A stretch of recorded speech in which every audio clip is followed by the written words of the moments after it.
Hi everyone. Himachal Pradesh का allied services का exam आने की संभावना है, तो उसी के ऊपर मैं आज वीडियो बना रही हूँ कि किस तरीके से आप तैयारी कर सकते हो, क्या आपके सोर्सेज होने चाहिए और स्ट्रैटेजी क्या होनी चाहिए। क्योंकि जब नोटिफिकेशन आएगा तब तो आप लोग तैयारी करोगे, लेकिन उससे पहले की थोड़ी सी जो तैयारी है वो खुद आप किस तरीके से कर सकते हो। लेकिन ये समझने के लिए कि प्रिपरेशन कैसे होनी चाहिए, उसके लिए हमें ज़रूरी होते हैं ट्रेंड्स। ट्रेंड्स हमें बताते हैं कि पिछले सालों में कहाँ से कितना क्वेश्चन आया और हमें कितना फोकस करने की जरूरत है। ट्रेंड्स हो गए, साथ में PYQs हो गए कि पिछले सालों में कितने क्वेश्चन जो है कहाँ से पूछे गए हैं। साथ में मैं आपको जो भी सिलेबस है आपका, वो उसके साथ में कौन सी किताब पढ़नी है और किताब में कौन सा चैप्टर पढ़ना है ये भी बताने वाली हूँ, क्योंकि हर एक चीज़ जो है हमें पढ़ने की ज़रूरत है नहीं, तो हम लोग डिटेल में इसके ऊपर बात करेंगे।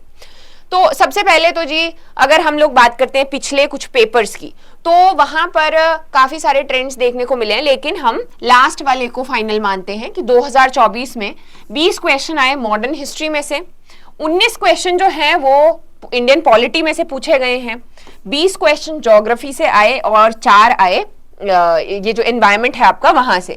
महात्मा गांधी की टीचिंग्स में से पहले ज्यादा क्वेश्चन आते थे, 10-10 क्वेश्चन आए हुए हैं, लेकिन फिर 4 आए हैं लास्ट टाइम, और वो भी बहुत ही आसान वाले, जैसे कि बहुत मतलब उनकी टीचिंग्स के ऊपर बहुत इजी क्वेश्चन आते हैं कि नॉन वायलेंस में बिलीव करते थे कि किस चीज में। बेसिक साइंसेस के क्वेश्चन 19 है जो इजीली एनसीईआरटी में से किए जा सकते हैं, और फिर आगे आपका इकोनॉमी के कॉन्सेप्ट जो कॉन्सेप्ट बेस्ड हैं, तो आपकी जो एनसीईआरटीज हैं वहां से भी ये 16 क्वेश्चन कवर हो सकते हैं। तो ये है आपका जीएस का पोर्शन। फिर इसमें साथ में हिमाचल जीके, हम अपना वाला पोर्शन भी देखेंगे जी। हिमाचल जीके में से 60 क्वेश्चंस एलाइड में पूछे जाते हैं। इसमें से पहले जो हिस्ट्री है उस पे आते हैं 18 क्वेश्चंस। इसमें आपकी सारी हिस्ट्री आ जाती है, एंशिएंट भी आती है, मिडीवल भी आती है, और जो मॉडर्न है वो भी आती है। फिर आगे ज्योग्राफी, एनवायरमेंट और सेंसस, इससे आते हैं 24 क्वेश्चन आए थे लास्ट टाइम, तो 20 के राउंड लगा के हम लोग अगर चले तो एनवायरमेंट और साथ में सेंसस की 2011 के सेंसस के हिसाब से हिमाचल प्रदेश का जो कुछ भी है, सेक्स रेशो है वो कितना था, लिटरेसी रेट कितना था, वैसे वाले। पीपल एंड कल्चर, कल्चर के क्वेश्चन हम लोग देख ही रहे हैं कि पिछले कुछ टाइम से नहीं पूछे जा रहे, 2 क्वेश्चन आए थे last time. Then we have economy and current affairs. Economy से 11 सवाल पूछे गए हैं और जो 4 हैं वो आए हैं करंट अफेयर्स से। ये जो 11 हैं ये भी इकोनॉमिक सर्वे में ही कवर हो जाते हैं, ऐसा नहीं है कि कुछ एक्स्ट्रा आपको पढ़ने की जरूरत है, इकोनॉमिक सर्वे जैसा जो कर लेंगे उससे भी हो जाता है। तो ये हमारे हैं। अब पहले तो मैं आपको हल्का सा एक आइडिया देती हूँ कि ये जो सारे सब्जेक्ट्स हैं इनको आप कौन सी किताब से कवर कर सकते हो। हिमाचल जीके के लिए मैं अलग से कवर करूंगी एक वीडियो, अगर आप लोग चाहते हो कि हिमाचल जीके कहाँ से पढ़नी चाहिए। बट ये जो चैप्टर्स हैं इसमें स्पेसिफिक चैप्टर्स रहेंगे, ऐसा नहीं कि आपने स्पेक्ट्रम पूरा पढ़ देना है, क्योंकि हमारा जो सिलेबस है एलाइड का उसके हिसाब से 1857 के बाद में पढ़ना है, ये एडवेंट ऑफ यूरोपियन से शुरू होता है। तो एक एक करके चलते हैं जी। मॉडर्न हिस्ट्री 1857 के बाद में स्पेक्ट्रम से पढ़ी जा सकती है। ये आपको शुरुआत करनी पड़ेगी 7th चैप्टर से लेके 25th और फिर 26 से लेके 35 चैप्टर तक। इसमें अपेंडिक्स जो है हर एक किताब में मैंने दिए हुए हैं कौन से आपने पढ़ने हैं, बिकॉज इसमें ना कुछ स्पेसिफिक चीजें जो एलाइड में बड़ी पूछी जाती है, जैसे कि कोई भी आपके ये मूवमेंट्स हो गए अलग अलग। देन यहाँ पे हम विमेन फ्रीडम फाइटर्स हैं, इधर आपके गवर्नर जनरल और वॉइस रॉयज आ जाते हैं, तो ऐसे करके ये जो मूवमेंट्स हैं ये यहाँ पर दी गई हैं, तो ये भी आपने जरूर पढ़नी है। ये भी अगेन आपको एंड में स्पेक्ट्रम के मिल जाएंगे। अगला सब्जेक्ट है हमारा आर्ट एंड कल्चर। ये है आपकी इंट्रोडक्शन टू इंडियन आर्ट्स +1 +2 की, इनसे आपके बेसिक्स कवर हो जाएंगे। मैं तो इनफैक्ट बोलती हूँ कि जो HS का पेपर होता है उसके लिए भी बथेरा हो जाता है यहीं से। तो सबसे पहला आपका 11th वाली से आपने पढ़ना है ये 1st to 8th चैप्टर, जिसमें आपका प्री हिस्टोरिक, टेम्पल आर्किटेक्चर सब कवर हो जाएगा। फिर आपका 2nd से आप लोग पढ़ेंगे 9th चैप्टर पेंटिंग्स और थिएटर क्राफ्ट। थिएटर क्राफ्ट भी छोड़ सकते हैं, पेंटिंग्स तो नहीं छोड़ना होता, paintings is a important chapter in art and culture. Next है इंडियन पॉलिटी। लक्ष्मीकांत सिंह सब लोग पढ़ ही रहे हैं, तो ये आपका 7th एडिशन जो फाइनल एडिशन है उसमें से मैंने चैप्टर्स डाले हैं, जिसमें आपने शुरू करना है 2nd चैप्टर से, मेकिंग ऑफ कॉन्स्टिट्यूशन से लेके चैप्टर 36 ट्राइब्यूनल्स तक। फिर आपने चैप्टर 39 से लेके चैप्टर 54 तक एंड 57 से लेके 70 तक, इसमें आपका सब कुछ कवर हो जाएगा। मैं इनकी जो PDF है इस PPT की, ये टेलीग्राम के ऊपर ड्रॉप कर दूंगी, जिसका लिंक डिस्क्रिप्शन बॉक्स में दिया है। और इसी में आपको ये अपेंडिक्स जो है ये भी पढ़ने हैं। आर्टिकल्स डायरेक्ट पूछा जाता है, ये वाला जो है किस आर्टिकल में आता है, आर्टिकल पढ़ने हैं। ये सारे जो हैं आप एक एक करके कवर करेंगे, presidents, vice president, chairman of national councils, ये सारे जो हैं आपका पॉलिटी को पूरा एकदम कवर कर देंगे। Next is geography of India, जो कि इजीली एनसीईआरटी से 10th और 11th की जा सकती है। सबसे पहली है ये 11th की, फंडामेंटल्स ऑफ फिजिकल ज्योग्राफी। यहां से आपको ये सारे चैप्टर्स जो हैं कवर करने हैं, बायोडाइवर्सिटी और इंटीरियर ऑफ अर्थ, यहां से लेके 16 चैप्टर तक। दूसरी है हमारी फिजिकल एनवायरनमेंट। फिजिकल एनवायरनमेंट में आपका ये सारा आ जाएगा, इंडिया की लोकेशन, सॉइल, नेचुरल हैजार्ड्स, ये सारे के 7th चैप्टर तक।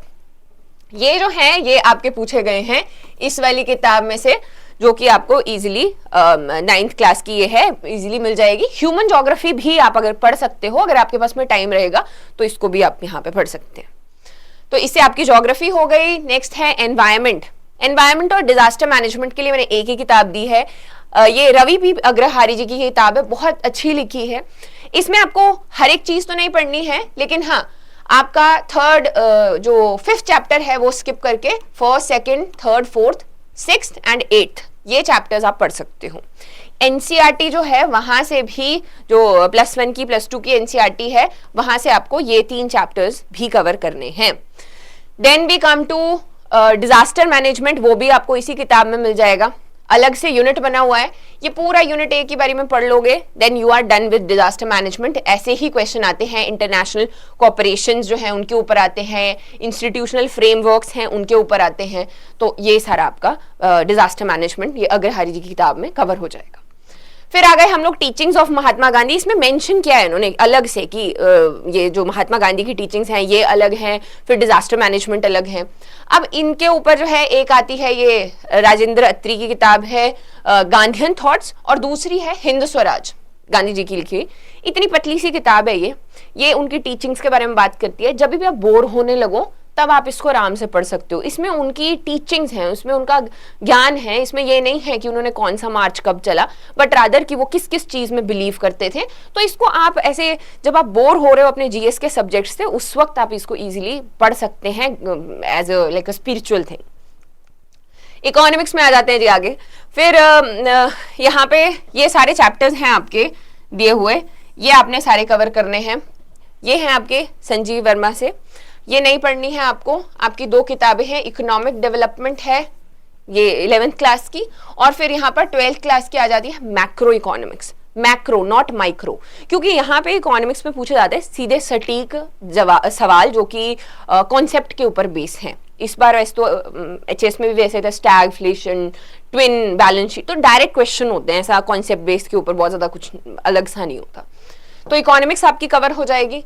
Then we have basic sciences. अगर आप 6 से लेके 10th तक की वो कवर कर लेते हैं, अपनी एनसीईआरटीज कवर कर लेते हैं और एनवायरनमेंट वाला जो सेक्शन बताया वो कर लेते हैं, तो आपकी साइंस जो है वो सारी कवर हो जाएगी and you will be able to do like, अगर वो 19 क्वेश्चंस हैं तो टफ तो होते ही हैं, बट आप बढ़िया 15-16 क्वेश्चन कर सकते हो। फिर आते हैं हम लोग करंट अफेयर्स में। यहाँ पर 2 चीजें आपको फॉलो करनी है।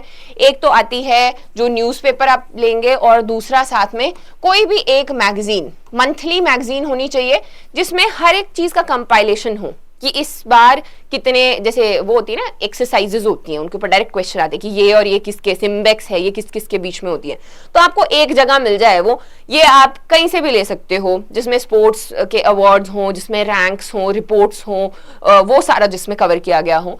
ये घटना चक्र ले सकते हो, ज्ञानम ले सकते हो, अरिहंत की आती है वो ले सकते हैं। तो इस तरीके की कोई भी किताब जिसमें लास्ट में इस तरीके का कंपाइलेशन किया हुआ है वो, और साथ में आप न्यूज़पेपर तो पढ़ ही रहे हैं, तो इसके साथ आपके करंट अफेयर्स भी हो जाएंगे। अब मेरे को बताना तो प्रीलिम्स का ही था, लेकिन मैं मेंस का इसलिए बता रही हूँ क्योंकि रिसेंटली मेरे बड़े सारे ऐसे स्टूडेंट्स रहे हैं जिन्होंने बोला कि हिंदी इंग्लिश में रह जा रहे हैं। तो लैंग्वेज में रहना मेंस में वो बहुत ज़्यादा दुख का विषय बन जाता है कि हमने इतनी तैयारी की और फिर भी नहीं निकला। तो मैं अक्सर जैसा बोलती हूँ, देखो लैंग्वेज ना रातों रात डेवलप नहीं की जा सकती कि आपने क्या किया, आपने हिंदी और इंग्लिश का ऐसे ग्रामर याद कर लिया और वो हो गई। लैंग्वेज होती है धीरे धीरे डेवलप। तो जब आप अपनी प्रीलिम्स की तैयारी कर रहे हो उस दौरान आपने हिंदी और इंग्लिश को अपने ऐड करना है थोड़े थोड़े रूटीन में। जैसे आपने न्यूज़पेपर पढ़ा तो आपने उसमें एक एडिटोरियल का पेज जो है अच्छे से पढ़ा, हिंदी के न्यूज़पेपर में भी पढ़ा, और फिर जो जीएस है इसकी तो आप तैयारी कर ही लोगे, क्योंकि इसमें लाने होते हैं, देखो एग्रीगेट मार्क्स, इसमें लाने होते हैं एग्रीगेट मार्क्स, तीनों में 40%, हर एक में 35%। अगर आप इसमें पास नहीं हो रहे हो तो आप आगे नहीं जाओगे। तो मैं आपको थोड़ा बता देती हूँ। सबसे पहले इंग्लिश से चलते हैं आगे जी। इंग्लिश में ये सारी चीजें पूछी जाती हैं।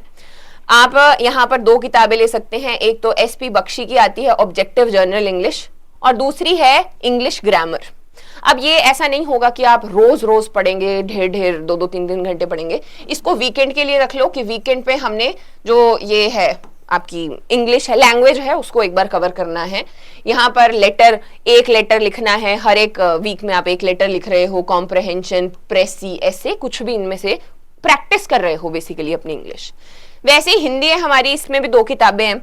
एक तो S चंद की आती है, ये उनका जो आपके वो थे ना RS अग्रवाल, जिनकी वो सी साइड की किताब है, उन्हीं के द्वारा जो है ये यहाँ पर है सामान्य हिंदी। दूसरी आती है HG पब्लिकेशन की व्याकरण भारती। तो ये आपको प्रैक्टिस के लिए थोड़ा सा मटेरियल दे देगी। साथ में ही जो मैंने आपको चीजें बताया कि आपको न्यूज़पेपर में आपने थोड़ा सा हिंदी का कोई गद्यांश जो है वो पढ़ा है, कविता की व्याख्या करना, गद्यांश की व्याख्या करना, या आप जो है कोई भी ऐसे NCERT की हिंदी की किताब ले लो अपनी 10th की और उसकी व्याख्या करो। तो प्रैक्टिस जो है वीक में एटलीस्ट एक बार लैंग्वेज की होनी चाहिए। तो इसी के साथ में आप इन दोनों को कवर कर लेंगे। देन आती है हमारी जनरल नॉलेज, जो हमारा GS का पेपर है तीसरा, उसके बारे में मैं कभी बाद में बात करूंगी, अभी काफी सारी ऑलरेडी हमने बात कर ली है। अब अगर आप नया नया प्रिपेयर कर रहे हैं, एज इन आपने अभी तैयारी शुरू नहीं की है, या फिर आप कर रहे हैं लेकिन फ्लो नहीं बना है, एलाइड की कैसी करनी है इसके बारे में बात करेंगे। तो आपके पास में बहुत सारे कंपोनेंट्स हैं यहाँ पर निकल कर आए हुए। आपका एक कंपोनेंट है GS, एक है हिमाचल जीके, और एक आ जाता है करंट अफेयर्स। इसमें साथ में मैंने एक और जोड़ा है आपका लैंग्वेज की, जो लैंग्वेज है उसको भी आपको प्रैक्टिस करना चाहिए। साथ में इसमें क्या है, रिविजन भी करना पड़ेगा। तो हम लोग पता कैसे बांट लेते हैं इसको बांट लेते हैं हम लोग ऐसे, ये है आपके मंडे टू फ्राइडे, और ये आ गया आपका सैटरडे एंड संडे। अब आपको हर एक चीज पे फोकस करना है। तो हिमाचल जी के जो है जो मैं बोलूंगी कि 1 घंटा रोज पढ़ो, जब तक पेपर नहीं आता 1-1 घंटा, दैट्स इट। साथ में आ गया आपका करंट अफेयर्स। इसमें आप डिपेंड करता है, अगर आप न्यूज़पेपर पढ़ रहे हो तो 1 घंटा लगा लेते हैं, और बाकी जैसे आपकी मैगजीन आई है उस दिन थोड़ा ज्यादा पढ़ेंगे। तीसरा आ गया GS का कोई भी एक सब्जेक्ट एट ए टाइम शुरू किया जाए तो आपकी बात बन जाएगी। स्टार्टिंग में ये है जब आपकी सिटिंग नहीं है, जब सिटिंग आएगी तो आपने सबसे पहले GS में टाइम बढ़ाना है, इसको 2 किया, 3 किया, और पैरेलली जो है यहाँ पे आप थोड़ा बहुत टाइम बढ़ा सकते हो कि हाँ 1-आधा घंटा बढ़ा लिया। हिमाचल जी के 1 घंटा पढ़ो, वैसे बढ़ाने को बढ़ा सकते हो पर 1 घंटा काफी है। इसी को अगर आप रिलीजियसली यहाँ पर दे रहे हो तो हो जाएगा कवर। तो ये होगा। तो इसके बाद में आपका कुछ एग्जाम अगर नोटिफिकेशन आए उसके आसपास का रेशो कुछ इस तरीके से दिखना चाहिए कि आप जो है इस तरीके से वहां पर पढ़ाई कर रहे हैं। इस दौरान जो है GS में आप फिर 2 GS के सब्जेक्ट भी डाल सकते हो कि आपने ज्योग्राफी पढ़ रहे हैं और ज्योग्राफी के साथ में कुछ और भी पढ़ रहे हैं, तो ऐसे भी कर सकते हो। बट अगेन आपकी सिटिंग जो है धीरे धीरे बढ़ेगी। स्टार्टिंग में ऐसे शुरुआत कीजिए, जो न्यूज़पेपर है उसमें जो भी आपके पैसेजेस हैं उनको जरूर पढ़ना है। और वीकेंड पे अगर हम लोग अब आए, यहाँ पे आपका लैंग्वेज का है, जो भी आपने डिसाइड किया है कि मैंने कोई हिंदी की किताब ली है पुरानी या इंग्लिश की ली है, उसका गद्यांश जो है वो कर रहे हो, व्याख्यान कर रहे हो। साथ ही में रिविजन, जो हर एक चीज है उसका रिवीजन, आपने जो भी पूरे वीक में पढ़ा है उसका रिवीजन होना चाहिए। और टेस्ट जो हैं, करंट अफेयर्स है या फिर बाकी हैं, उनके टेस्ट देना बहुत ज़्यादा ज़रूरी हो जाता है। आपका ये अगर रहता है थोड़ा सा रूटीन थोड़े टाइम के लिए, इतने बड़े स्केल पे कि नहीं कि 10 घंटे पढ़ लिए, बट मोर लाइक एक से शुरुआत करेंगे तो आप इजीली जब तक एग्जाम आएगा आप उसके लिए तैयार होंगे। आपकी मेंस का भी हल्की आधी तैयारी हो चुकी होगी। फिर आपको करनी है सिर्फ एक आंसर राइटिंग। आंसर राइटिंग के साथ में आपका जो जीएस है वो पूरा हो जाएगा and you will be good to go. तो आज के लिए बस इतना ही है। ये मैंने पेयरिंग बनाई थी कि कैसे पेयर कर सकते हो। देखो कि आप ज्योग्राफी ऑफ इंडिया पढ़ रहे हो तो ज्योग्राफी ऑफ हिमाचल पढ़ लो। जब आप ये हिस्ट्री ऑफ मॉडर्न इंडिया पढ़ रहे हो तो हिमाचल की हिस्ट्री पढ़ लो। तो इस तरीके से अपना कॉम्बिनेशन बनाना है जो आपको ठीक लगे। गांधीयन स्टडीज का ये हिंद स्वराज जो है इसको मंगा के रख लीजिए, या फिर गांधीयन थॉट्स में पीएचडी होती है तो उनके क्वेश्चंस होते हैं बहुत सारे, उनको सॉल्व कर लिया कभी, तो वो इजी है, वो इतना टफ नहीं होता। वो आपके जब आप बोर होने लगो तो सब्जेक्ट चेंज के लिए बहुत अच्छा होता है। रादर देन आप पढ़ाई छोड़ दो, आपको सब्जेक्ट चेंज करना होता है। ये बहुत इंपॉर्टेंट है समझने के लिए कि अगर आपको कुछ नहीं पढ़ा जा रहा then you have to like change the subject. Hindi या इंग्लिश कर लिया, लैंग्वेज जो है वो थोड़ी सी इंटरेस्टिंग होती है, नींद नहीं आती है, तो आप जो है हिस्ट्री से आपने लैंग्वेज शिफ्ट कर दिया। तो यही है मेरे। बाकी मैं कुछ मिस्टेक्स की जो बात करूंगी, मिस्टेक्स यही रहती हैं, सबसे पहले तो रिवाइज नहीं करते, एक बार पढ़ लिया तो फिर छोड़ दिया उसके बाद में, जिसकी वजह से बहुत प्रॉब्लम होता है और आपको लगता है कि आपको थोड़ा थोड़ा आता है लेकिन अच्छे से याद नहीं आ पा रहा है, भाई कि धुंधला दिखाई दे रहा है।